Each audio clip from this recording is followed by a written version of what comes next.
trade set up for today. So a bit of a bloodbath for the DAX yesterday. Now, there's quite a few things which are influencing it. So the first one is the strong euro. So dollar is weakening, euro is strengthening, and that basically means that the German economy is going to struggle with their exports, and they have quite a few manufacturers that export products. It makes their product more expensive and non-competitive. So that's the first thing. Second thing was they got smacked with Volkswagen's results. Volkswagen results were dismal. And then across in where Renault was the other one. So Renault's results were also pretty bad yesterday. So the auto industry was bad. And that's pretty much what happened with the DAX. So I'm not really comfortable trading a DAX. I think you're all aware of that this week. Really just keeping myself out of this because I don't like what it looks like. You can see it's like gentle, and then exhaustion bars to a level, and then pull back. So I'm not really a fan of shorting this at the moment, not until I have a very clear trend forming on an index. And the only reason for that is indexes are not designed to fall; they're designed to make pensions money. So shares aren't designed to go to the floor; they're designed to go up. That's the whole financial system around shares. So I'm very reluctant to short an index or shares.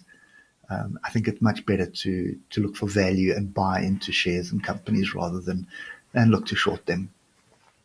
Okay, so in saying that, let's just have a look at where we see value. This could be a potential trend change. You can see on the 3-hour, we have dropped below the moving average at the moment. And if I just zoom out, you can see we are clearly breaking below some previous lows, which is pretty much where price is at the moment. So if I look to the left, look at the congestion. We use this area as a resistance, use the support, and now we're kind of hovering on this area. So I just want to zoom back out. I can just get it. It's pretty close. So this area right here around 12,431 is fairly significant. Okay, so there's no clear area that I can see where we can see a potential trend change. At this stage, for me, this is looking like a pretty healthy pullback into structure. And I look here, here's my structure. It's a question of what's going to happen in the structure. Are we going to find support? If we are, then I would expect us to come up and test this channel. And that would be an area that I'd look at.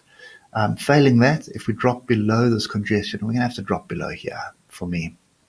Okay, so we're going to have to drop well below 11,945, come back and test one of these structures, one of these levels, and start rolling before I start looking at any shorts. So the moment for me, this is really just sit on my hands, be patient, and wait this out. Okay, you can see how trying to stay in the channel, and this is just a very valuable lesson. When you see this kind of price action just creeping along the bottom of the channel like this, a break is normally pretty violent. So you can normally, from a short scalp perspective, is just keep trailing your entry, your limit order up underneath these tails and keep your stop above the tails the upside. But bear in mind, it's going to keep channeling up. So you don't want to be triggered. You want to be far enough away that you're not triggered and then have to sit out and have a drawdown while it still does this, because it can do that for quite some time. And then you can see the breakout came. Okay. So for me, I'm not really comfortable. Yes, we've broken a channel, but we don't have a retest. So I prefer to see a retest. This is a very strong area of support that we're coming into now. I would expect buyers to come in here and drive us up.